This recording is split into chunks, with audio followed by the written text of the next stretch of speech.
guyyaa irraa qabu argadhaa. Hundi keenya yookaan rabbi milkeessu. Amiin amiin. Biyya baatii nu haa galchu. Amiin amiin. Rabbamoo yoo walitti qabee biyya baatii nu haa galchu. Amiin amiin. Rabbamoo yoo har'a kiisii baaftee ija baate namni birrii nama sadii afurii kudhanii nama baasuun birrii akka baasuun yeroo malee ija baata waan ta'eef. Amiin amiin. Ijoolleen wallaahi jennee waan jirri yaadde kulli isii rabbi haa buutu. Amiin amiin. Isii jiraa yoo qullaa hin ta'e. Amiin. Amiin jiraa ijoollee. Amiin amiin. Ijoollee kana isii jiraa yoo qullaa hin ta'e.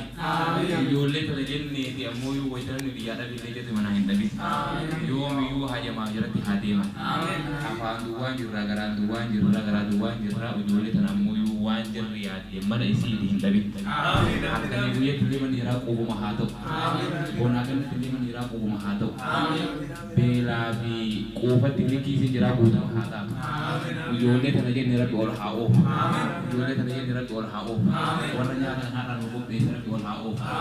Jenneeti bonaa kanatti illee manni isaanii jiidhan dhabin. Quufaa fi beelatti illee manni isaanii jiidhan dhabin. Kiisiin jiraa yoo guutama haa ta'u. Namatti na jabini jarumatti haa hajaman. Namatti na jabini jarumatti haa hajaman. Jenne ammoo yoo ollaa irraa ijoollee irraa rabbi haa milkeessu. Haadhaa fi abbaa irraa rabbi haa milkeessu. Ummata hundarraa rabbi haa milkeessu. Biyya biyyoota irraa rabbi haa milkeessu. Walirraa yoo rabbi haa milkeessu. Ijoollee kana rabbi ol haa oofu. Waan jirri yaadde rabbi ol haa oofu. Ka makiinaa bite makiinaan isaallee kunnoo jenniiti bayaasee isatti kaabakee bade haa barbaadamu. Ka ammoo yoo mana bitatillee manni isaa ammoo yoo mana namni marti raahaatti godhu rabbi haa godhu.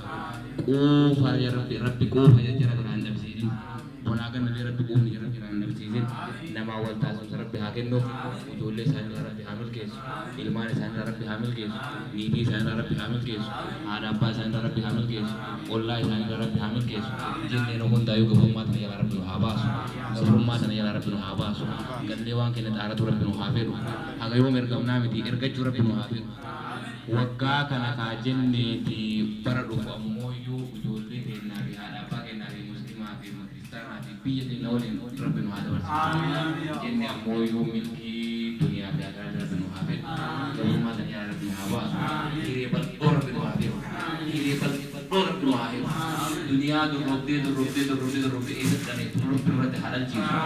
Ijoollee kana muutu tokko ta'e namaa walitti hajamnaa mitiiti. Nama walitti hajaman rabbi nu haa godhu. Nama walitti hajaman rabbi nu haa godhu. Afaan duwwaan jirraa garaa duwwaan jirraati rabbi nu dhaga'e nu haa jedhu. Sirriitti dheeressee fi jajjabaadhaa ulfaataa galtuma.